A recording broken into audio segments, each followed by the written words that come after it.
Thank you, Jensen, for having me on the Patron Saints Straight Truth podcast today. I'm truly excited to be here. Today, I have some thought-provoking head scratchers that will blow your mind. There once was a farmer and he had a dog, and Bingo was his name. B-I-N-G-O, B-I-N-G-O, B-I-N-G-O, and Bingo was his name. Oh. Now whose name was Bingo, the farmer or the dog? Wait, what? Wait, let me think about this one. Do I get a lifeline here? Ha ha. In the English language, the word number is abbreviated by the letters N-O, but there is no letter O in the word number. Now, explain that to me. Where does the O come from? Better yet, speaking of abbreviations, who the hell called Richard Dick for short and actually had it stick? Because I don't see how you get Dick from Richard, let alone get that nickname to stick. Nationally, back when there was no phones, no television, and no internet, to reinforce the usage of Dick for a man's proper name, and for all men named Richard who get called Dick for no good reason, actually sit there and accept, embrace it, and use it like there's nothing wrong with it. That's actually ridiculous and absurd that we have allowed this to be normalized for so long, because we all know that when you are friends with someone named Richard, you call out, "Hey, Dick," to get his attention, and then quickly chuckle under your breath to yourself because it's too easy not to. It's actually preposterous that it still continues during the woke era because it's offensive and unnecessary.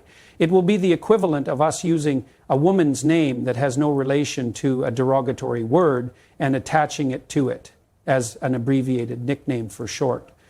For example, it would be like taking any random names like Joy, Whoopi, or Sunny and tying the name bitch to those names.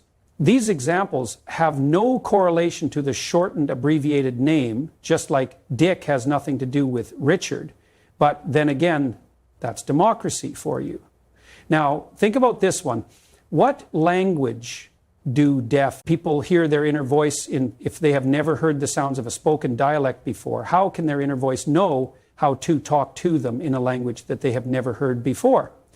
How about this? Why is it that when you sound out the letter W, it starts with a D and not a W or W sound?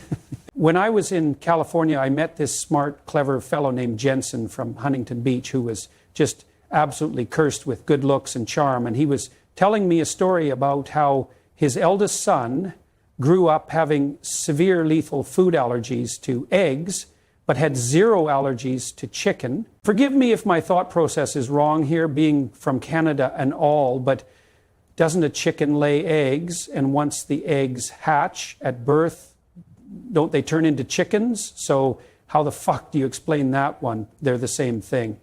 The Cambridge Dictionary defines multiplication as adding a number to itself a specific number of times. So 1 times 1 equals 1 is wrong by definition, because 1 added to itself 1 time equals 2.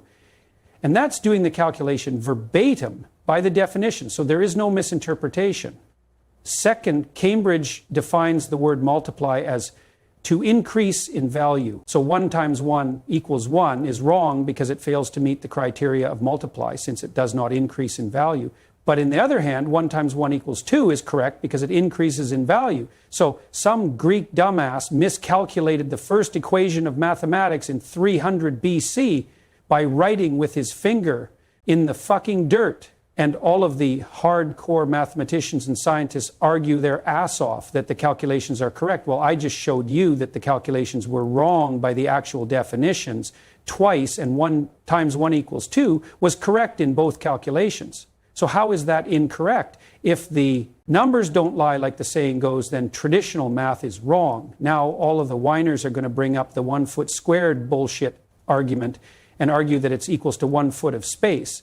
But the fucking knuckleheads always seem to forget that mathematics is an abstract language, trying to develop something from the two-dimensional world on paper, like using the 1 foot by 1 foot tile, for example, to build a house.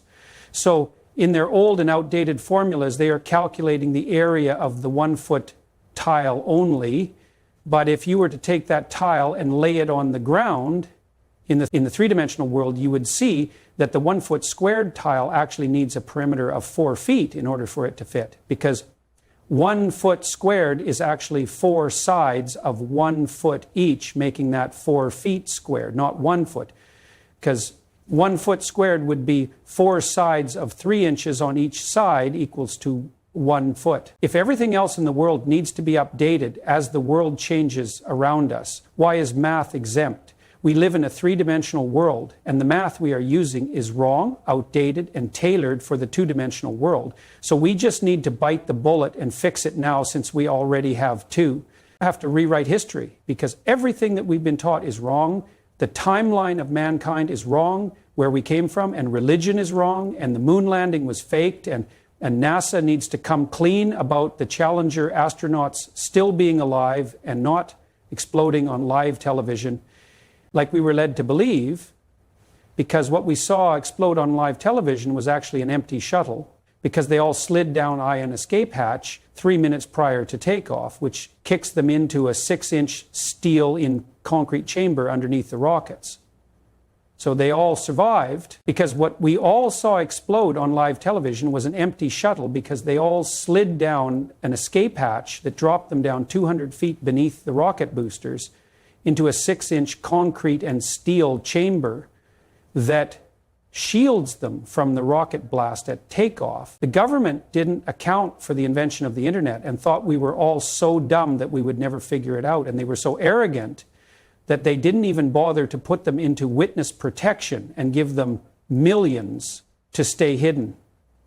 Instead, they let them become Ivy League professors with the same name, same birth date, and same face, and have them pretend that they are not them. Let me tell you, it's statistically impossible to have a doppelganger of all the same exact identities. So they just need to come clean about that. Hope you all enjoy food for thought exercises, and don't forget to check out Jensen's new AI-generated podcast, the Patron Saints Straight Truth podcast, this season, because it will be very enlightening, educational, interesting, and fun for everyone. I'm JORDAiN P-Diddleson, and I'm out.